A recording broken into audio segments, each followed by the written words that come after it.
Okay, so I just got through watching the first episode, Alien Earth, and before I get into that, this snuck up on me. Like I didn't know this was even out yet until I started seeing other people doing reactions and reviews for it. And so I went back and caught up on this franchise because I haven't seen anything since Prometheus. So I caught up. I'm glad I did because this takes place for 2 years before the first movie.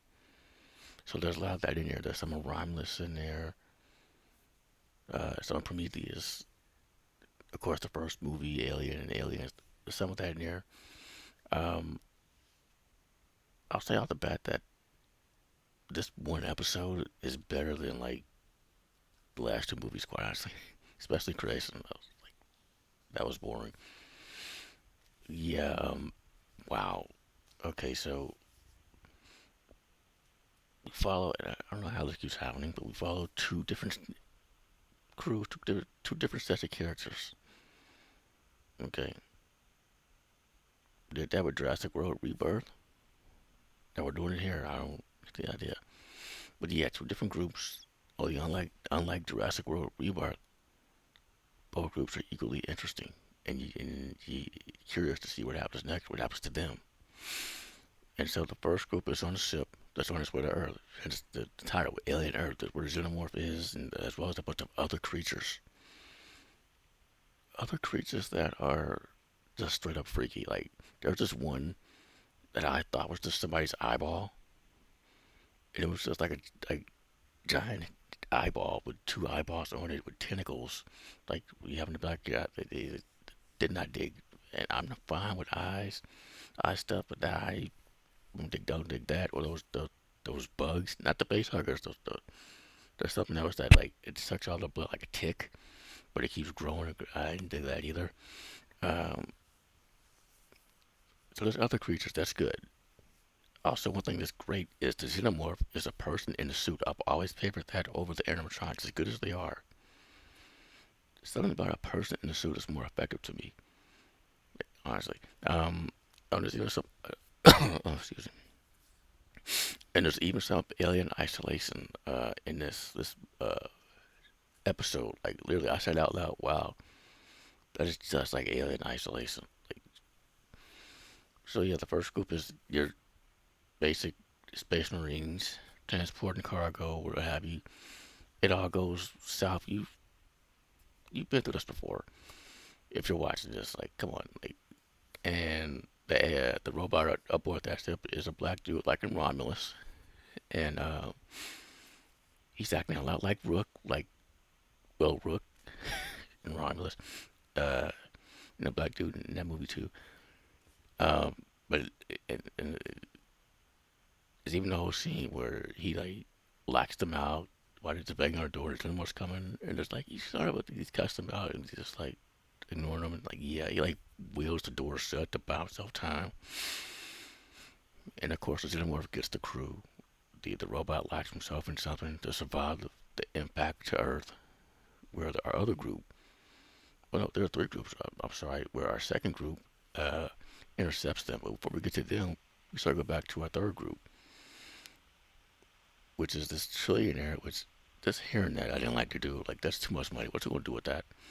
This trillionaire has this program where sick kids have their consciousness put into like these android robot things, but they're adults, adult sized. Some of them with gray hairs and very weird to me. And we'll start. I'll explain why in a second. And these sick kids, they have that transferred into like this. Like I said, this android AI thing, whatever. And one of which is this young girl, no hair. You can guess what she has.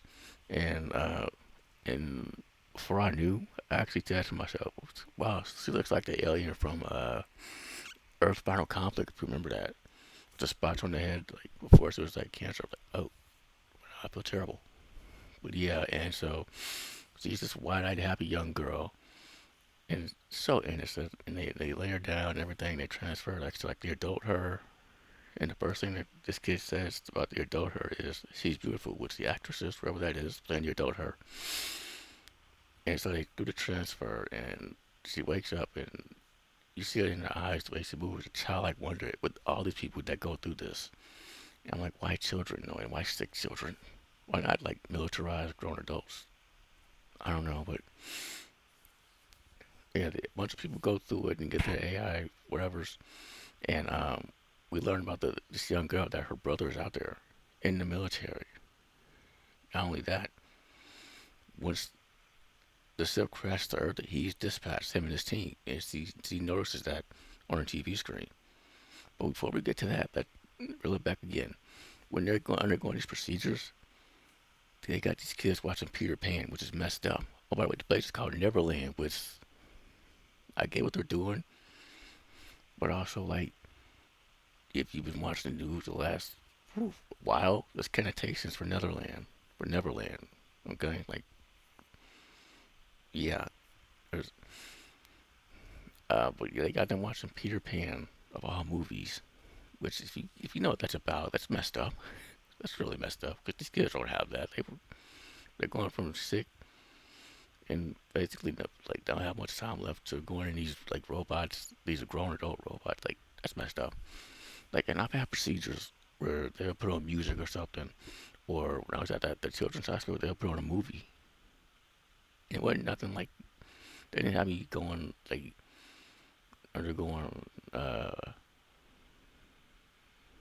like a procedure and put on like uh flatliner or something. That would be messed up. I mean, the OG flatliner, like that'd be messed up. Like no, there was always some Disney, but not like Peter Pan. Well, that's no. And they also showed them Ice Age afterwards, which people were looking into that. Like the internet's going crazy. Like I'm like, why that particular movie?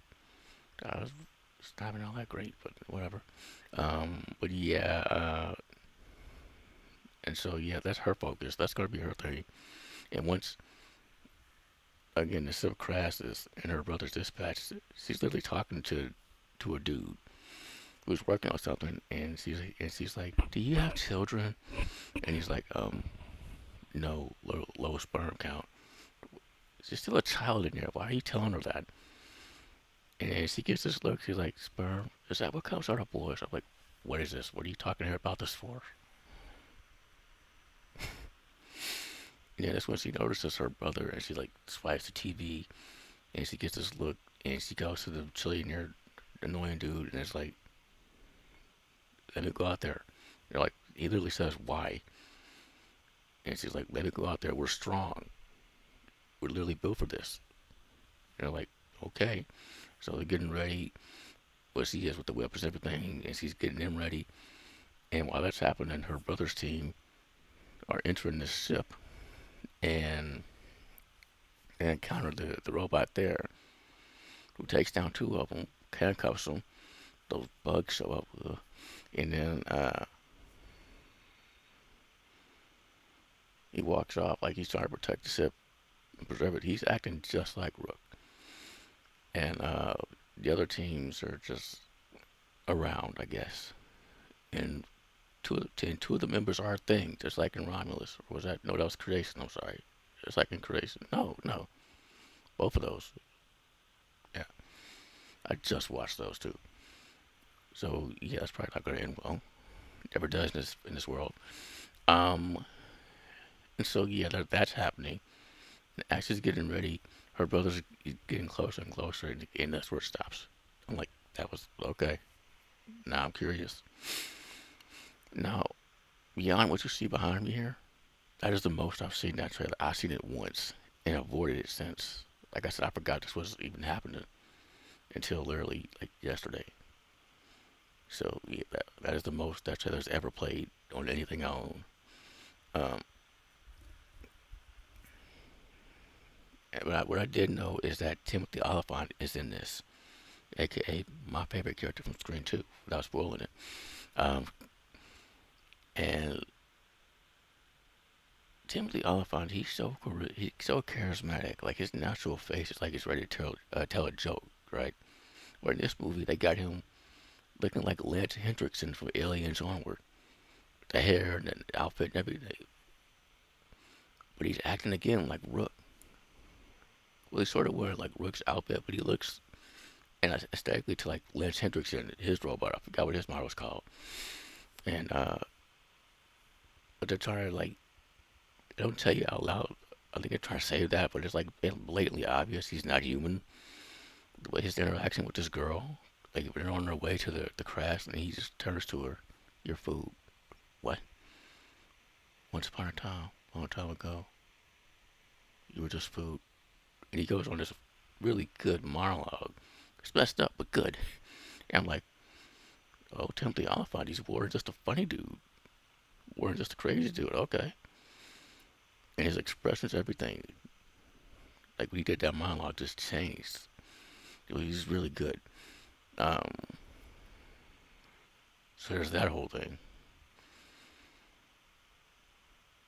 Plenty of gore throughout. It is a bit of a slow burn, but that's to be expected in this franchise for the most part. But once it gets there, man. Um, will this take over Chucky? Is the question I've been asking myself. Because I did every episode for 3 years. There's potential. Like maybe, like I really enjoyed this first episode. Like I said, this is better than the last two movies. I'm not even joking. Like way better than Creation. And it's just better than Romulus. As good as that was. And spoilers, I don't think it's as good as people said it was, but it was good. But yeah, um, that's all I have. Well, I have a question, rather, two questions. This is 2 years before the first movie, which means no Sigourney Weaver. That's fine. We saw it in Romulus. They don't mind bringing back past cast members, even if the actor's long gone. So we will see more of that. Like will we see like Lance Hendrickson? He's still around. He's still awesome. That would be so cool if he showed up. Or if they made more. Well, no, I guess Rook was the one character they could do that with because he was a robot and Holmes gone, so he looked way more robotic than usual because that's what that was.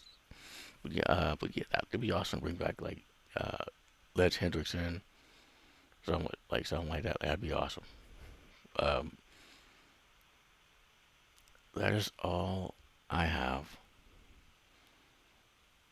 Thank you for watching.